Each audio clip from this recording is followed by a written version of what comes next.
नमस्कार, मैं आपका भाई सोनू यादव स्वागत करता हूँ फिर से आप सभी के प्यारे चैनल फुकरा बिहारी में।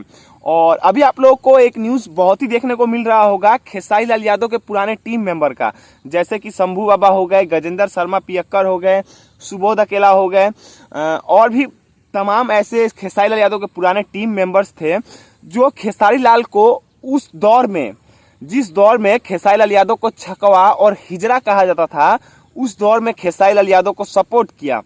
अभी आप लोगों को शंभू बाबा और गजेंद्र शर्मा पियक्कर का एक इंटरव्यू सोशल मीडिया पे, फेसबुक पे या यूट्यूब पे देखने को मिल रहा होगा, जहां पर वो एक इल्जाम लगा रहे हैं खेसारी लाल यादव के ऊपर कि आज के टाइम पे खेसारी लाल यादव जब सुपरस्टार बन गए तो वो उनको भूल चुके हैं, ठीक है ना। और उनके बदौलत जो है खेसारी लाल यादव आज सुपरस्टार बने हैं, और ये बात बिल्कुल भी सच है, ठीक है ना, कहीं से भी झूठ नहीं है, एकदम सच है। क्योंकि मैं भी उसी गांव का हूं ना जहां से शंभू बाबा बिलोंग करते हैं, और हम लोगों ने अपने आंखों से देखा है, आंखों देखी हकीकत मैं आप लोगों को बता रहा हूं। जब खेसारी लाल यादव के घुंघरेले बाल हुआ करते थे और खेसारी लाल यादव को लोग हिजड़ा, छकवा, मौगा कहा करते थे, उस दौर में शंभू बाबा, गजेंद्र शर्मा पियक्कर, सुबोध अकेला और भी ऐसे तमाम लोग थे, कलाकार थे, एक्टर थे, जिन लोगों ने खेसारी लाल यादव को सपोर्ट किया। क्यों किया? वो लोग भी चाहते तो ऐसे लोग का सपोर्ट नहीं करते उस समय में, जिसका लोग विरोध कर रहे थे और जिसको लोग इस तरीके के लिए, जिसके लिए इस तरीके की भाषा का प्रयोग करते थे, उसको सपोर्ट करने की क्या जरूरत थी। लेकिन फिर भी इन लोगों ने सपोर्ट किया। क्यों किया?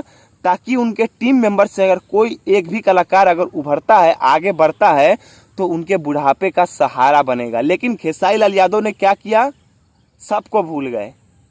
आज शंभू बाबा, और मैं कलाकारों की बात नहीं करूंगा, शंभू बाबा, सुबोध अकेला और गजेंद्र शर्मा पियक्कर और भी खेसारी के जो पुराने राइटर्स थे, उन लोगों ने उस दौर पे जब कैसेट बिकता था ना, यूट्यूब का जमाना नहीं था, उस दौर में खेसारी लाल यादव के लिए संघर्ष किया था कि उनके टीम का कोई भी एक मेंबर अगर उभरता है, चमकता है, तो उनके बुढ़ापे का सहारा बनेगा। लेकिन नहीं, खेसारी लाल यादव ने इन सब लोगों को धोखा दिया है।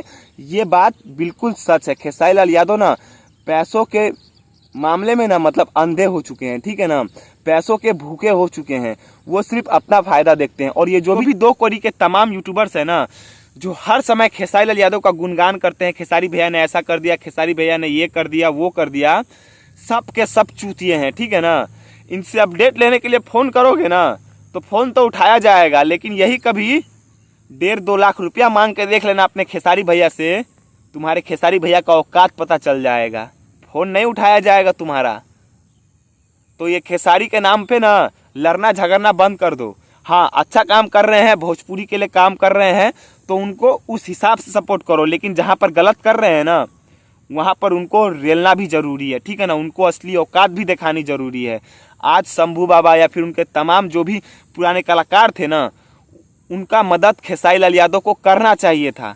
उनको भी इस लायक बनाना चाहिए था कि वो अपना रोजी रोटी चला सके, अपने परिवार को पाल सके। सिर्फ अपना पेट भरने से नहीं होता। खैर, बाकी इन सब चीज़ों के बारे में आपकी क्या राय है, नीचे कमेंट सेक्शन में कमेंट करके जरूर बताइएगा। मिलते हैं नेक्स्ट वीडियो में, तब तक के लिए जय हिंद, जय बिहार।